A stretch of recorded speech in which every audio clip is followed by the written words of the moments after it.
Hey everybody, Ethan here from Stubmaster Reviews, and I wanted to do a quick rundown on some stuff that I found interesting in the recent Batman vs Superman trailer that just came out of Comic-Con. If you see anything I missed or want to give your ideas, leave them in the comments below.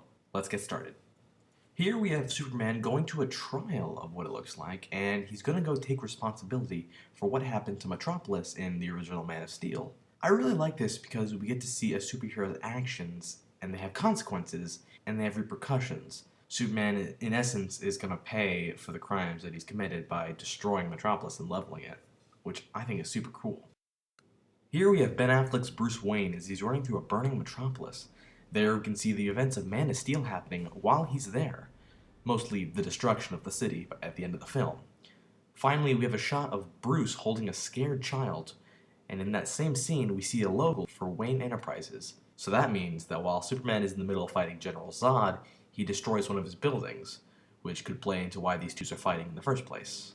Here's a personal theory of mine of what this scene here is. I think that this is Jeremy Irons' Alfred as he's going to check out an old, decrepit Wayne mansion. I mean, it makes sense since Alfred is the caretaker of the mansion, so he's gonna go check up on it. Here's a shot of what I believe to be a different building of Bruce Wayne's as he gets a seriously threatening message. Some people online are speculating that this is a message sent by the Joker, but I think it looks too plain of handwriting to be his. The Joker would have more of a flair on it. We also have Bruce working out and building his physique to be the Batman again, and we see the suit once more. So, some GCPD officers find what looks like a criminal, and it looks like he was interrogated by Batman, and was branded by him as well. While Batman isn't famous for branding criminals, it makes me wonder if someone else did it besides him in this.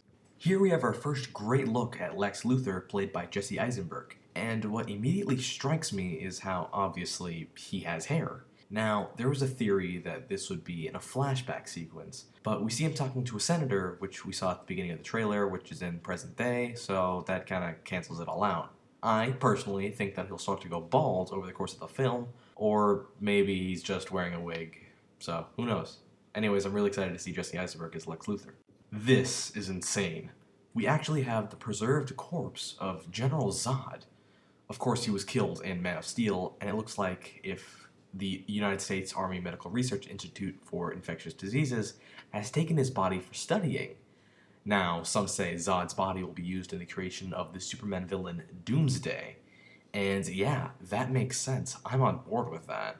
Why wouldn't the government want to make an ultimate Superman killing machine while he's in the midst of all this political mumbo-jumbo? It'd also be great to see Superman, Batman, Wonder Woman, Aquaman, and possibly Cyborg, who's played by Ray Fisher, all taking him out at once. If that isn't the climax of the film, I don't know what will be. Well, maybe it'll be the big fight at the end, but who knows. So here's what looks like to be a sculpture made for a previous Robin. It's unclear which one, but it's most likely either Dick Grayson or Jason Todd. Though it's funny how Jenna Malone is rumored to play Stephanie Brown, another Robin, but I personally think that this is just a rumor.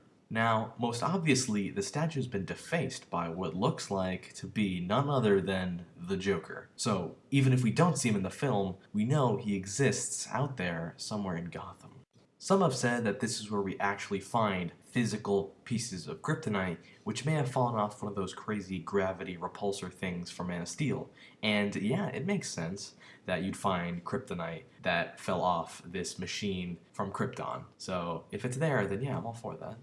Here's our first look at Diana, or Wonder Woman, played by Gal Gadot. And here we see her leaving one of Bruce's parties. As we know, they're going to have a pretty close relationship throughout the film. Then we can see her in her actual armor, fighting something. I personally think that this will be Doomsday, but I'm sure we'll be seeing it in the film. This looks really interesting, as we see what looks to be Batman fighting off some Superman troops, and we see him snapping one of their necks, which leads me to believe that this isn't really him. Think in The Dark Knight when there was that one fake Batman. So, going back to Doomsday, I think all this destruction at LexCorp could be his doing, as when he escapes, he tears up the place on his way out. Here we can also see a huge piece of kryptonite, which Lex will undoubtedly use in the film.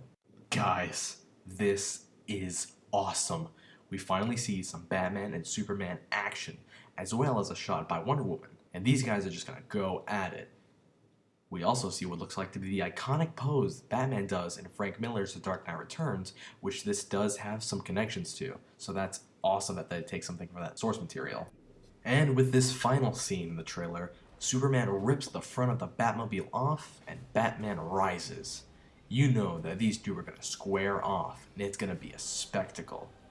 This fight is going to be a fight that will go down into cinema history books. I can feel it. So guys, this is all I got. Again, if you spot anything else, let me know in the comments below. If you enjoyed the video, please like and subscribe if you haven't done so already. If you like, you can follow us at Stubmasters on Twitter and buy some merch at cafepress.com/Stubmasters. So, from Stubmaster Reviews, I'm Ethan. Have a great day.